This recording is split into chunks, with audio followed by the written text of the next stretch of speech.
en Centroamérica, cuáles son los retos más grandes y qué es lo que se quisiera ver a futuro en el tema. Y en segundo lugar, dado que la participación de Estados Unidos en la política de cualquier otro país es siempre un poco controversial, ¿qué tanta ayuda o participación se quisiera ver del gobierno estadounidense en el tema de seguridad en los países centroamericanos? Does anybody need translation? Okay. Okay, I'm asking them if they could, first of all, summarize the actual role of the military forces in security and the subject of security in Central America. Also, what are the biggest challenges right now, and what do they expect or would like to see in the future? Also, because the U.S. participation in the government or politics of any other country is always controversial. I'm asking if they want any help from the United States government in the topic of security, and if that, what kind of help would you like to receive from the U.S.? Okay, thank you very much. So let's do a first round of responses, and then we can open the floor again. Maybe we can start in the opposite. Do you want to start, Steve? If you have something, I mean, whoever feels. Well, I think most of the questions. I think most of the questions were directed to Juan, Javier, and Marcela. But you can start. But just to sort of respond to the last one, what kind of help from the United States? I think there's a recognition that in terms of at least counter-narcotics, that the United States is probably a big contributor to the problem because of the large user population in this country. And so I think there's kind of an expectation that the United States will contribute monetarily in helping to fund some of the efforts in neighboring countries.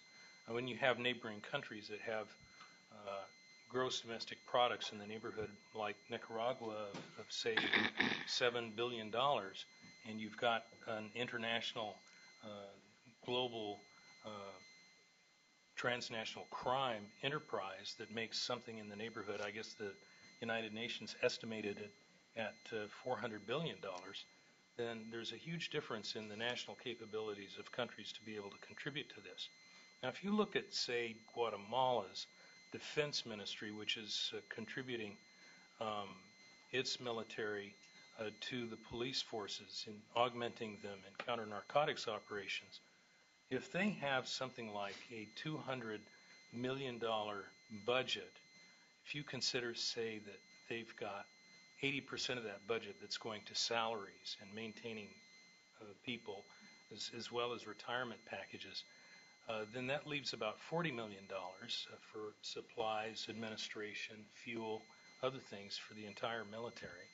And then if you cut that back and you say, well, that military should be able to buy its own helicopters, its own airplanes, maintain its own radar, that kind of thing.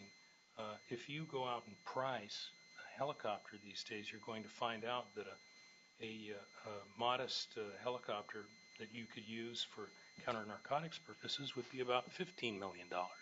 So Guatemala could maybe afford 2 helicopters. That's the kind of math that we're dealing with. And that's why a lot of meetings like the past SICA meeting in Central America, other meetings that have gone on before tend to focus on the United States as a financial contributor to funding these efforts. And of course, from a foreign policy perspective, the United States likes to encourage neighboring countries to be able to participate, and did so more in the past when it was less of a problem for them and more of a problem for us.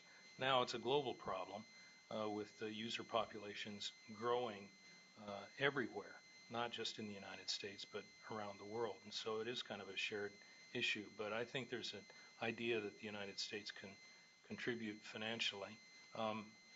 It's something that we're going to have to live with if we want to be able to expect our neighbors to contribute to the solution of these problems. Thank you, Stephen. Well, most of the question referring about the military and the use of military in security issues. First of all, the majority of the countries of Latin America have armed forces for flirtatious reasons, not for other reasons. For instance, imagine the Brazilians. The Brazilians have a carrier. Is a former French carrier. The one-third of the budget of the Navy of Brazilian is devoted to the carrier. A carrier is an offensive weapon, and according to the constitution of the Brazil, it's impossible to carry on offensive operation militaries. So what is the use to get a carrier? Another example, the Chileans just get near 200 tanks from Europe, new and used, more or less an average $1 million each.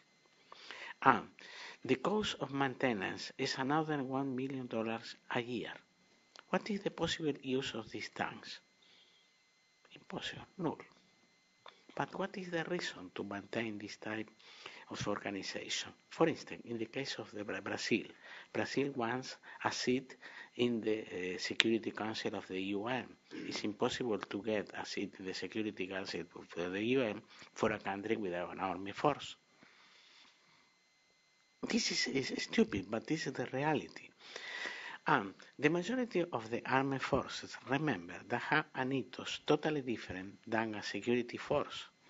For a military man, the point is that there are an enemy in front of him, an enemy that is necessary to kill. For a police force in front of him, there are a citizenship. It's totally different the ethos. So, the majority of the military now are used in police activities that are not prepared for that. Well, this is a problem that we have to cope in the next decade until the people understand that it's necessary to a new type of approach. And this is the case of Mexico, very clear. Mexico, what will happen in the next future? More of the same, no more than that. Because you can put more military than will can corrupt, more military that they become members of groups like Zetas and so on, etc. Nothing different. Thank you, Juan. Javier?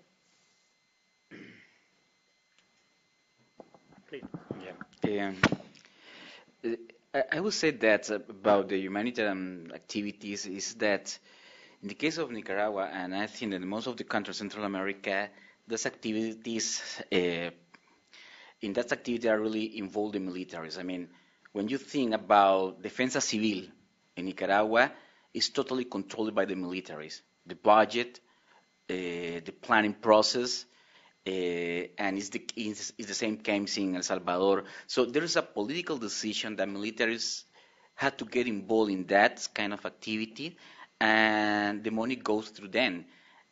And that's it. And that's the kind of decision that the civilians are taking about the military in every aspect of the countries.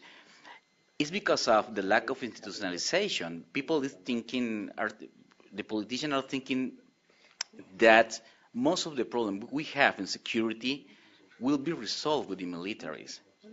And that's because you find out that in almost every problem we have in security, you will see there the militaries. Think about environment. Just 6 months ago in Nicaragua, the president organized a special unit in order to take care of the environment in the Atlantic coast. But if you think economically, is that the best decision? Obviously no, because it's better to prepare people in foresteria, forces in environment protections, or civilian. For sure you will get better result of that. But that's the kind of decision that we have in Central America now, and that is happening. I mean, the best scenario will be take away the military from every aspect of the major problem of security we have. But that is the best, but it's not happening now. So you have to pay attention to that. And we had to think about that. There's a huge perception that the institutions it doesn't work in at all, and these people, this guy are doing well, and they will resolve the problem we have in the region. And if you see the number, the statistic in Latino Barometro, people really support militaries in the region. I mean, it's after the church and the medias, you will see the militaries. There is and you have to handle, like a researcher, we have to handle with that. I mean, this guy really, when you have a disaster, you see the military carrying out the boy, and you see the military in front of the line, and people understand that these guys are helping the country. And like a researcher and civilian and politician, we had to think about that, and we had to look for creative way to put the militaries to work in a democratic environment. About USA, I really spent my 7 months here in the United States. The first problem that I'm not quite sure beyond counter-narcotic operation, I'm not quite sure about what really the United States is going to do in terms of security in Central America. I mean, there's not like a decision about. I'm going to talk about specifically military. There's no decision about what to do with the military. For example, when you speak with a guy from the State Department, they will say you, we don't want militaries in security activity. This is dangerous. This is really dangerous for democracy. We don't want to support that. But when you speak with someone from the South Command, they will tell you, we want this guy get involved in the problem of security in Central America. So first, I will say he need to be taking a decision about what is the kind of support that United States will give to Central America beyond the money in terms of strategic planning, in terms of transformation process, etc., about the security forces. And finally, what the people in Central America want from the United States? Money. Yeah, money. And seriously, we are not the people there is not, they are not interested in best practices and a report from WOLA, and no, they want money. And there is a strong perception that you guys, you are not giving us